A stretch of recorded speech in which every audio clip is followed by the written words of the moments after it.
going on, guys? Welcome into another Raceday live show for Darlington. One race left before the playoffs start. I've got Josh here with me again. How you feeling about this week? I'm feeling confident, but Darlington, it's not like a super speedway, but man, anybody can hit the wall at any time. You know, going in these riding on the high side and these turns and stuff. It's not as much of a coin flip as a Talladega or a Daytona, but in my eyes, it's still pretty tough to get right. Yeah, it's definitely a lot of variance. Some big DraftKings contests today. I think they got the big. I don't have a ticket into it and probably won't enter it today, but they've got the $500 entry for the big tourney today. I don't know what it is up top. I think it was a pretty bad payout structure, which is another reason that I wouldn't enter it without a ticket. Let's see. Yeah, I don't even look at those ones with unless I have it. It's not. I mean, 500 entry, 150K prize pool, but a third of that is the first 50K. So I'll probably stick to the $4 20 max. Now I will say, this week is probably the week if you play NASCAR week to week, going a little heavier is probably the way to go this week, as opposed to, last week was lighter. This week I would go a little heavier, mainly because one thing, next week when NASCAR returns, these contests get cut massively. When NFL returns. These contests just get shrunk the whole rest of the year. So this is really the last, and that's why they have a $500 special tournament this week. You're going to see the $15, which has been $100K to first all year. It's going to go down at least to 50, probably even lower. And what sucks to me is, because this is the contest we play in a lot, the $4 is been 20K to first all year. It's going to go to either 5 or 10. And then everything else just gets shrunk down too. So I'm probably going to do the $4, maybe even the $1 as well, and then all the normal 12 single entry, $3 3 max, 4 single, 1 single, just tier it down like that. But, I already entered it all mine. I've got I did the $24 single all the way down to the 1, and then the $15 main one, I put 1 in that, and then I went all the way down through everyone under $20 and just entered 1. I'm going to put the same lineup in all of them. It's going to be wreckers or checkers. I'm going to cash or I'm not going to cash. There's going to be no gray area. Same lineups going in every single one of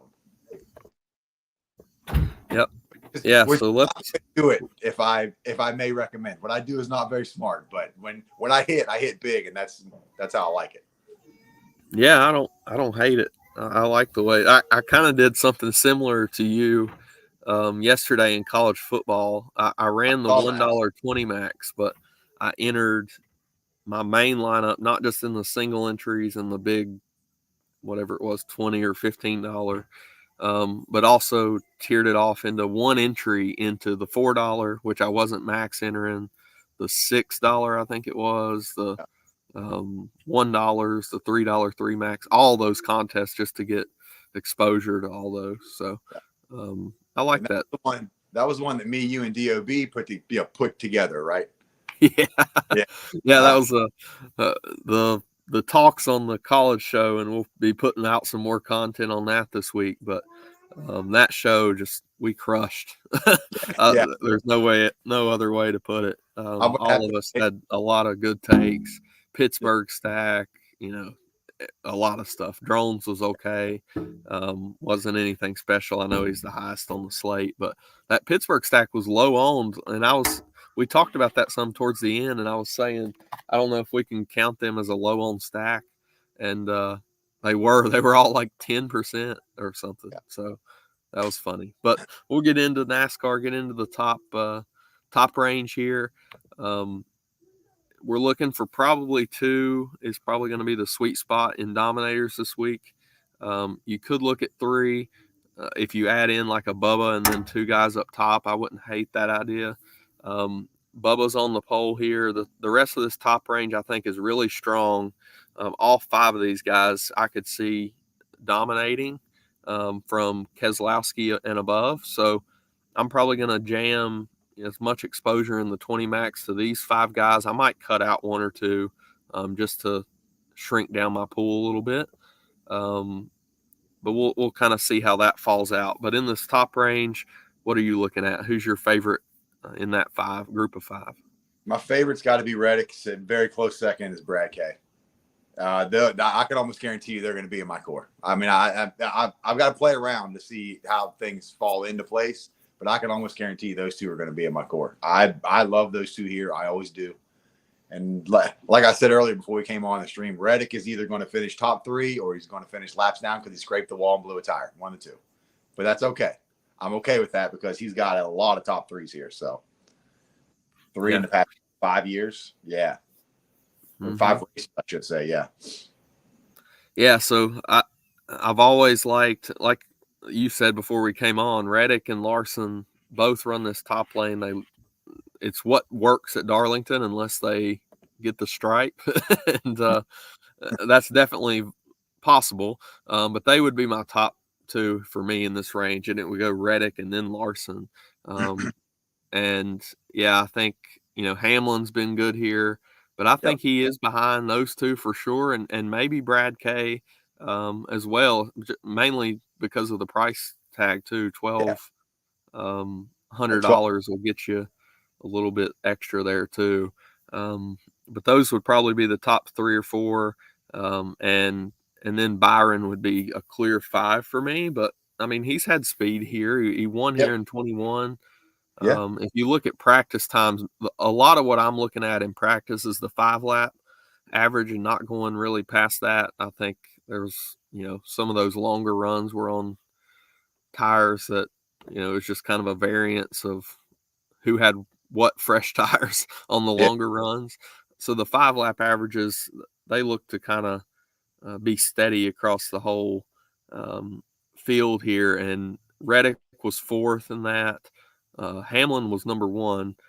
Larson was 8. Byron was actually 2. So they have not been very good recently. Yeah. I didn't. So, this is my first look. I did not get a chance to look at this at all yesterday. So this is my first look. So if you see a surprise face, to just yeah. Yeah, so that's kind of the top 5 for me. Going to have exposure to most of those guys. I would say in a 20 max single entry, I'm probably going to get 1 or 2.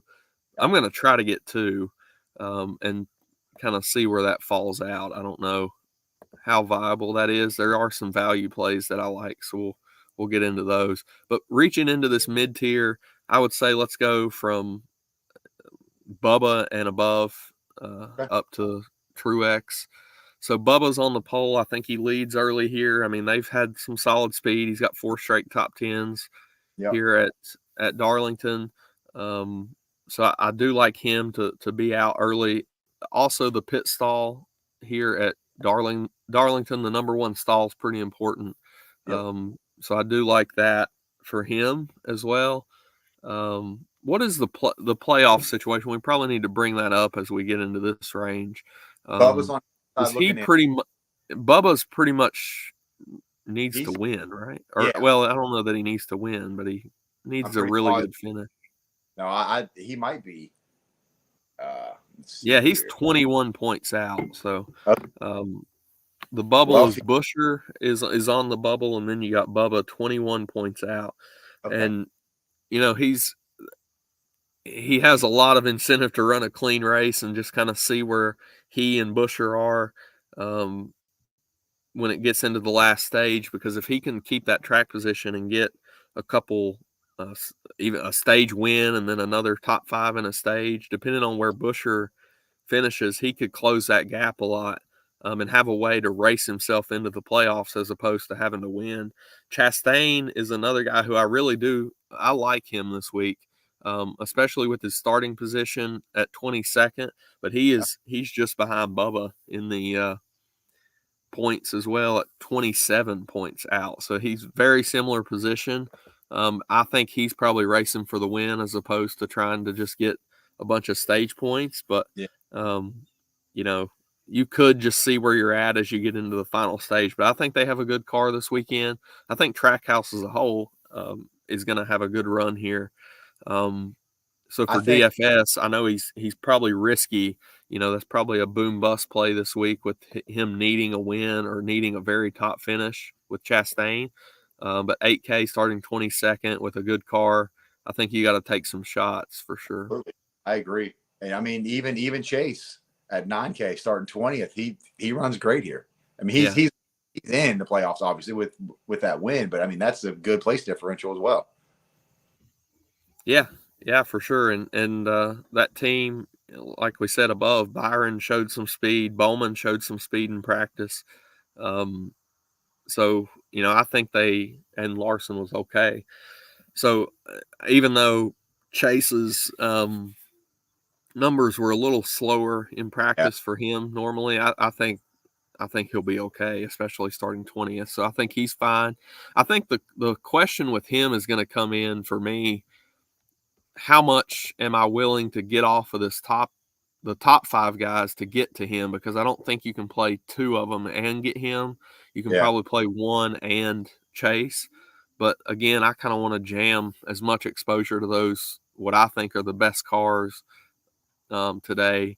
Because the thing about Darlington too, the long runs here is, there's going to be a lot of fall off, and there's also going to be just the faster cars are going to move to the front because you've got long runs. This is a long race, and I think you're going to see speed win out and fall off win out. So.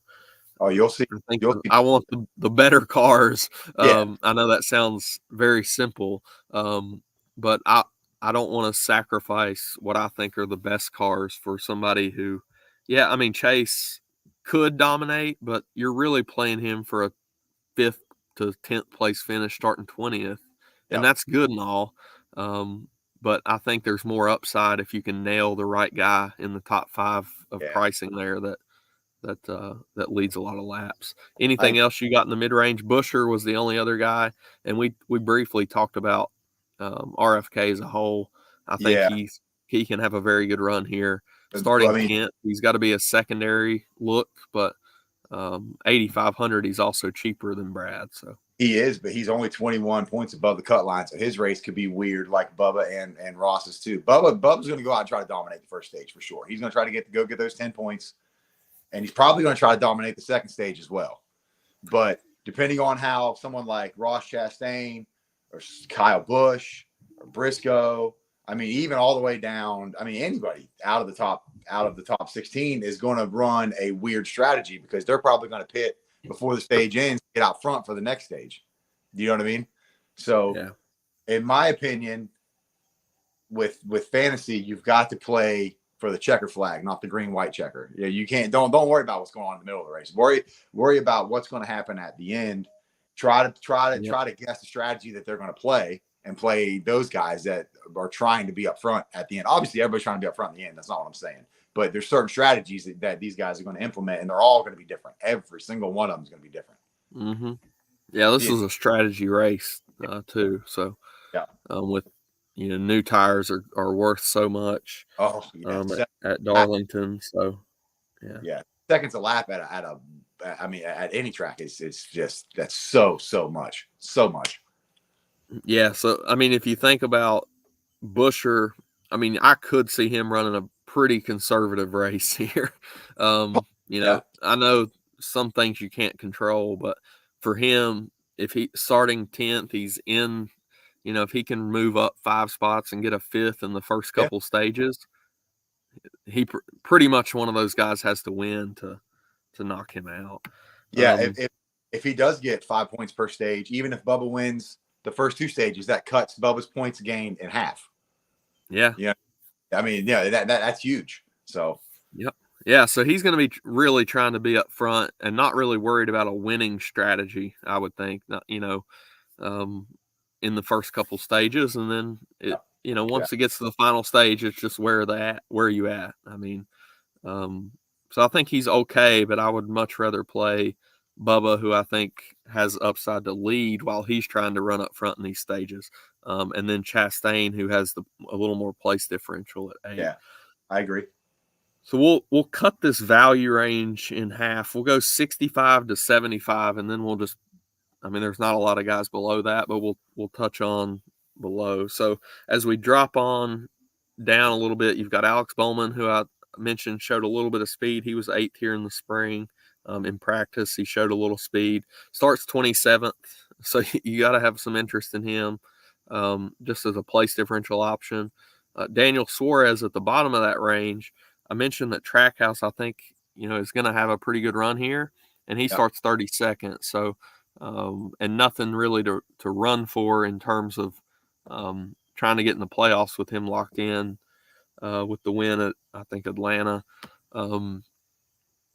So I think he's a very good option. And then Gilliland and that whole team was really good here in the spring in terms of the speed that they showed, and they both start in the 30s. I would prefer Gilliland at 68 versus McDowell at 67, but they're very similar plays to me here. What do you have in this range? I actually agree with that. What you just said about Gillen and McDowell. I'm going to go out on a limb here, and I know you highlighted in blue yesterday or this morning, but Gregson, there's something about he's starting to get it. I think, he's starting to get the Cup versus the Xfinity. And he always ran here. He always ran good here in Xfinity. I mean, and was that 2023 last year? He finished 14th. I'm a fan of Gregson today. Depending on where I land, I'm not going to go out of my way to get him, but if I happen to land there, I'm definitely not going to be upset about it. Yeah, and Eric Jones just slightly above that is looks like a really good option too. He showed some speed in practice. He's won here back when he was with JGR in 2020, but starting 28th, I think he can have a solid run. I agree. I will say one thing, and this is probably more so after, definitely not for this week, but after this week, something that I always look for, and this is kind of an extreme example with this Stewart-Haas team. After the playoffs start and they're not in it, how do you think that these teams that are basically done, I mean, they're closing down at the end of the year, how do you think they respond for the rest of the year? I know some of these guys, if you think about like a Ryan Preece, he don't have a ride anywhere. So he, has incentive to really try to show something towards the end of the year. But the rest of those guys, Briscoe's locked into JGR. You got Gregson. All these guys are set up for next year. And the teams are disbanding.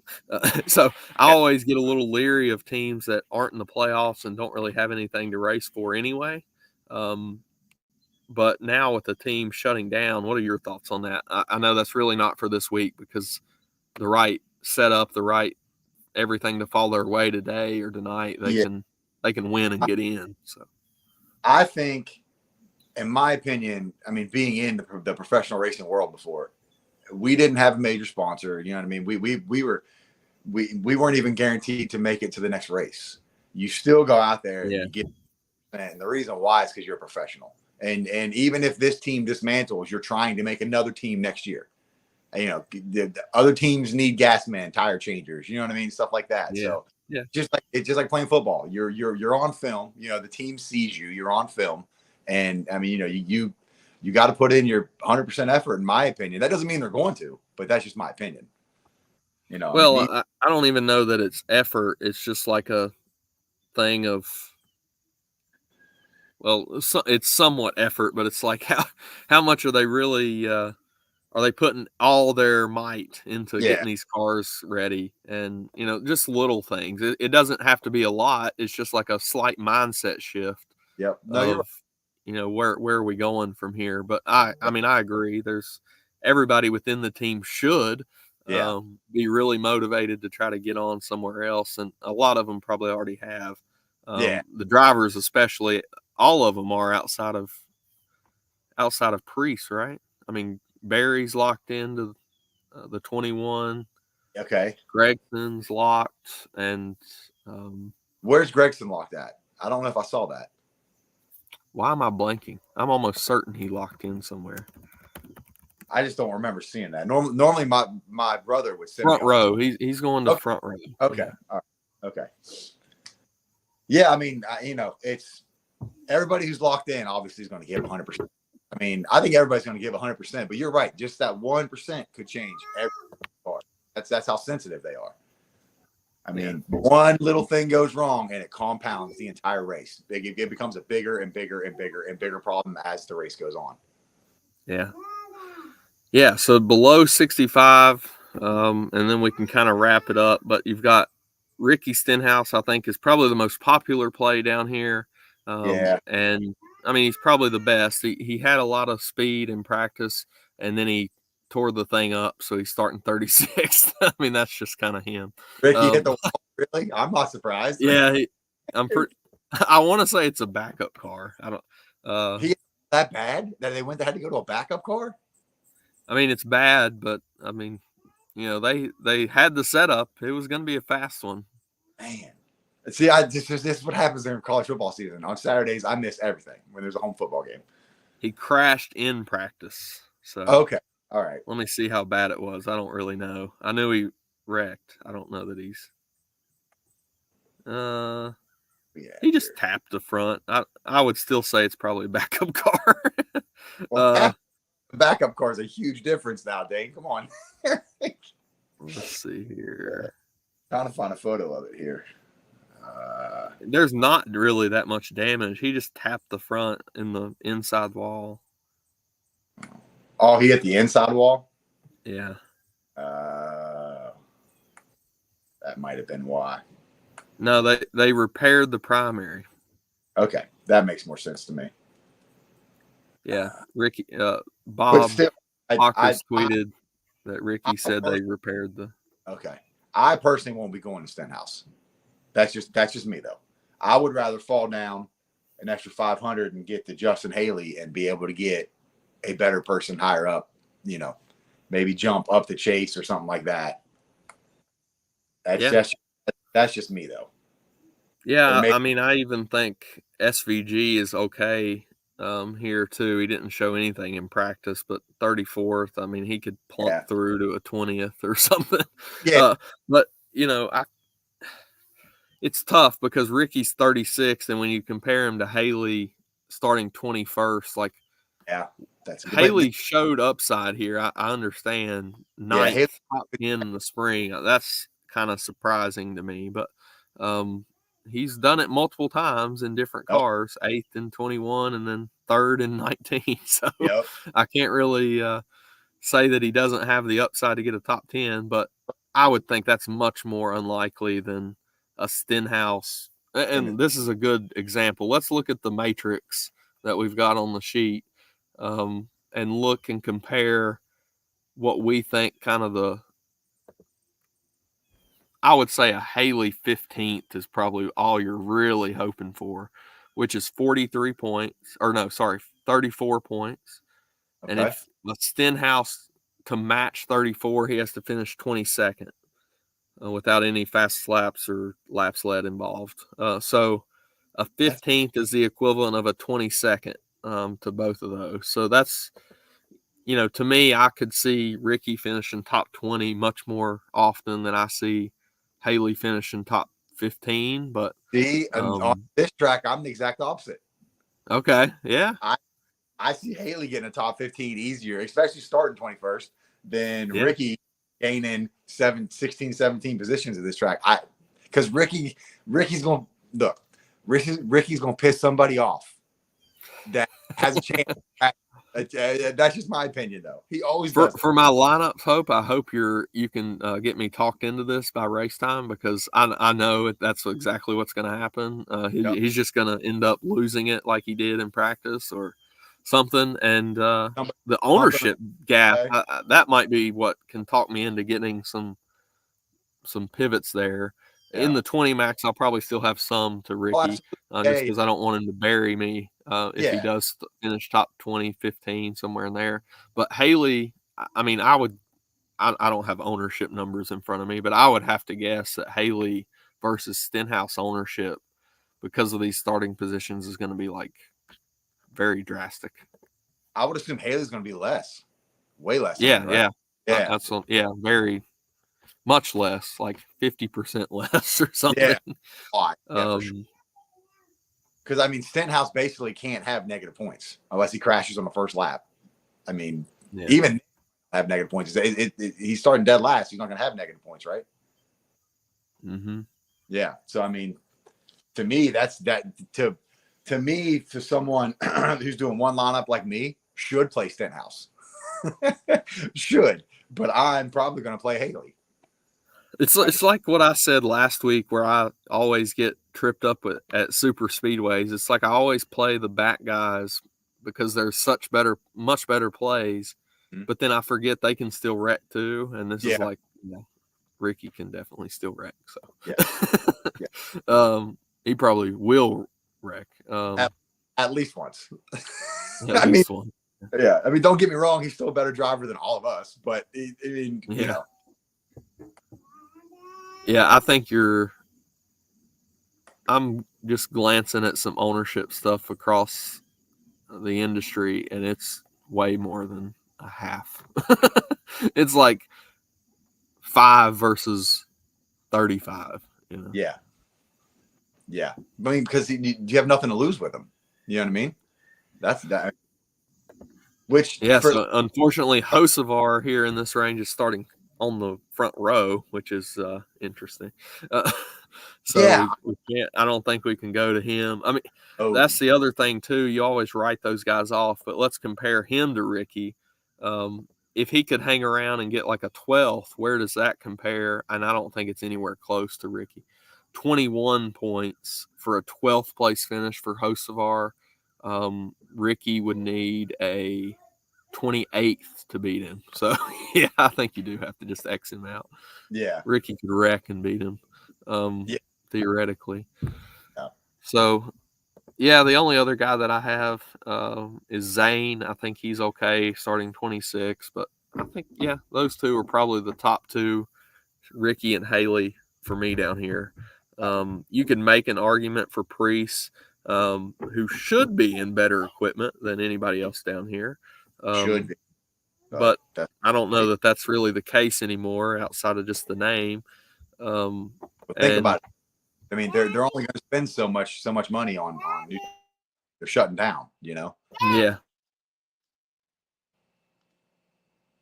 Yeah, so that's really all I've got in the value options. So to summarize the top, I think you go Reddick, Larson, Truex, or Reddick, Larson, Keselowski would be the three at the top, and then Hamlin and Byron are fine plays that I might have some exposure to one or two of those guys in the 20. And then the mid range is pretty strong with Chastain, Bubba, who can be a dominator for a cheaper price, and Bowman with the place differential, and then you just sprinkle in your favorite value plays under 7, like a Gillen, Suarez, McDowell, Stenhouse, Haley, those guys, and just see what fits together. So we'll have rankings and cores. Both of us will have cores up later on. The race isn't until 6 today, so plenty of time to build lineups. Any last words, Josh? No, I like what you said about going heavy. If you ever go heavy, going heavy today because the payouts are better. Because I mean, we all know we're all here for, and 99% of us are here for NFL starting next weekend. So I mean, it definitely payouts go down and everything else. And I think, I mean, you know, if the contest would stay up, I would still play my same volume. Me too. But when they drop down, I still, you know, when they drop, you got to make a decision of, all right, well, how much time do I really want to, and money do I want to put into NASCAR when I could just spend more time on NFL the same day for much, much bigger prize pools. So it's going to probably drop down to me where I'm doing the 12 and the 4 single for the rest of the year.